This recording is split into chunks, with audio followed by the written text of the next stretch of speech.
अगं, कुठे लक्ष आहे तुझं? दूध उतू गेलं ना? आवाज ऐकताच ऋतू ध्रुवाची टिफिनची बॅग वरूनच्या हातात देऊन धावत किचनमध्ये आली. हत्ते, आजही ध्रुवाची पप्पी घ्यायची राहून गेली. तिला टाटा करायचा राहिला याची रुकरुक तिच्या मनाला लागली. अर्ध्यापेक्षा जास्त दूध वाया गेलं. आता दुपारच्या चहासाठी दूध परत आणावे लागेल. नेहमीप्रमाणे सुमतीने तिला सुनावली. त्यांना काही बोलून उपयोग होणार नाही हे ऋतूला माहीत होतं. म्हणून ती काही एक न बोलता पटपट गॅस आणि ओटा साफ करायला लागली. एकीकडे चहाचे पातेले ठेवले आणि दुसऱ्या गॅसवर पोहे गरम करायला ठेवले. वरून आला तसं तिने सगळ्यांना पोहे दिले. सगळे टेबलवर बसले. सुचिताही बाहेर आली. वहिनी, आज पण पोहेच का? म्हणत ती आपली बॅग उचलून जायला निघाली.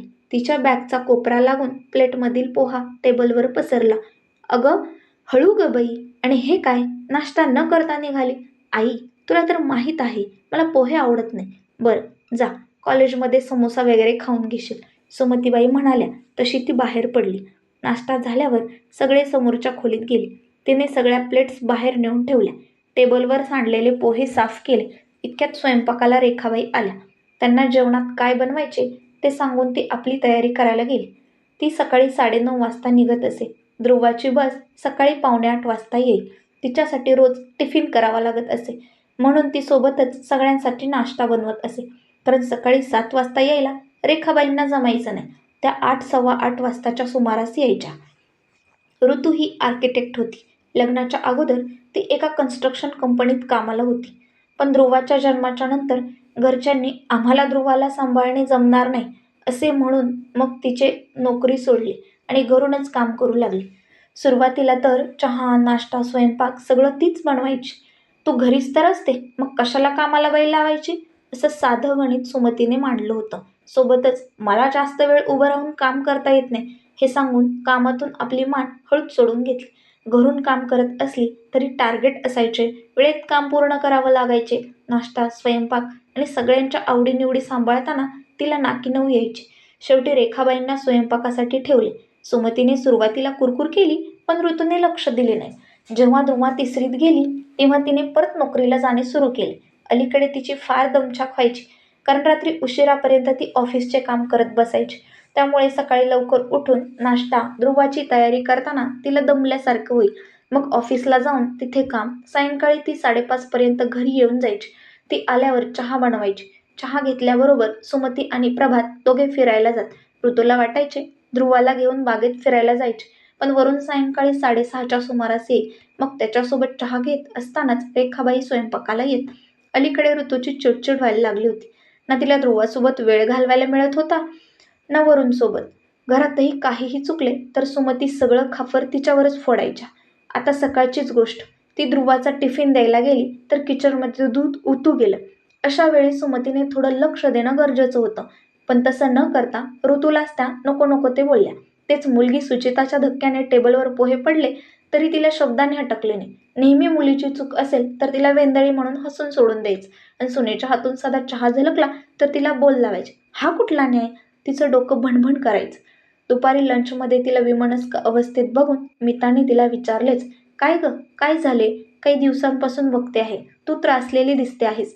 ऋतूने मग तिला तिचा प्रॉब्लेम सांगितला. यावर मिता हसत हसत म्हणाली, अगं बाई, ही तर बहुतांश घरांची कहाणी आहे. फरक फक्त तो कोण कसा हँडल करतो याचा असतो. अगं, एकत्र कुटुंब असलं की भेदभाव होतच होतो. अभावानेच कोणाकोणाला समजूतदार सासर मिळतं. पण याचा अर्थ आपण लगेच वेगळी चूल थाटायची असं नाही. एक दोनदा आपण स्पष्टपणे बोललं तरी प्रश्न सुटू शकतो, आणि नाही सुटला तर शेवटी वेगळं राहण्याचा पर्याय असतोच. तुझ्याकडे पण असंच आहे का? थोड्याफार फरकाने असंच माझ्याकडेही होतं. होतं म्हणजे आता नाही काय? पहिले होतं, आता नाही आहे. पण तू तर आजही एकत्र कुटुंबात राहतेस. मग कसं काय हा गुंता सोडविलास? हे बघ, हा गुंता आपणच मोठा करतो. वेळीच आपली बाजू क्लिअर करत नाही. मी काय केलं? लग्न होण्याअगोदरच कार्तिकला स्पष्टपणे सांगितलं की मला एकटीला घरकाम जमत नाही. त्यामुळे लग्न झाल्यावर तू मला घरकामात मदत करशील.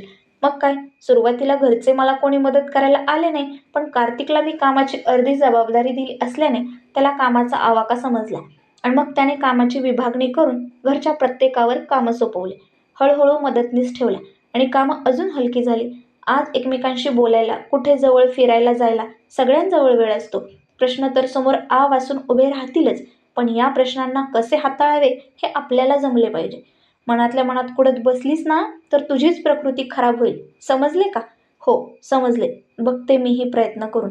लंच झाला तसा दोघी आपापल्या जागेवर गेल्या. त्या संध्याकाळी ती घरी आली. चहाचे पातेले गॅसवर ठेवून ती आपल्या खोलीत गेली. ध्रुवा, चल पटकन तयार हो, आपण पार्कमध्ये जाऊया. पार्कचं नाव ऐकून ती तयारी करायला लागली. ऋतू पण पटकन फ्रेश झाली.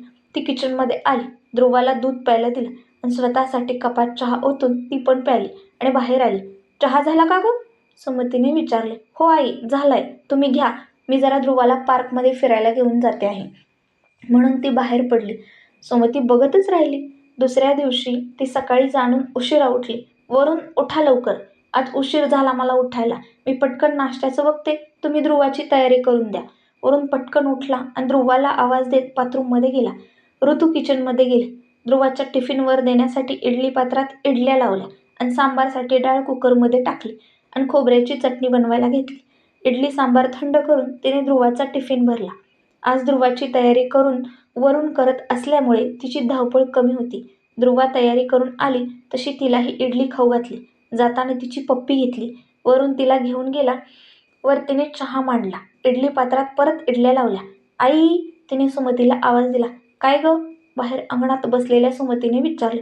आई, जरा इडली आणि चहाकडे लक्ष ठेवा, मी आलेच. उत्तराची वाट न बघता ती आपल्या रूममध्ये आली. अर्धा तास व्यायाम केला. बाहेर रेखाबाई आल्या होत्या.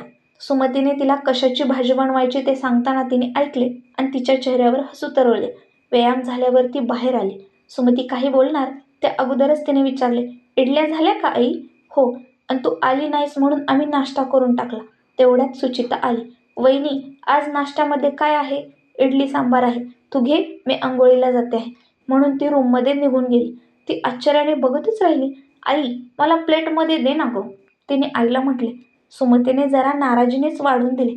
तिने पटपट इडली खाल्ली आणि प्लेट टेबलावर तशीच टाकून ती नेहमीप्रमाणे कॉलेजला निघून गेली. काही वेळाने तयारी करून ऋतू आणि वरून बाहेर आले. वरून, जरा 2 इडलीची प्लेट घ्या, मी टिफिन भरते, म्हणत तिने चहा गरम करायला ठेवला. पटपट 2 टिफिन भरले आणि चहाचे 2 कप घेऊन नाश्ता करायला बसली. नाश्ता झाल्यावर तिने आपल्या प्लेट मोरीत टाकल्या आणि दोघे निघाले.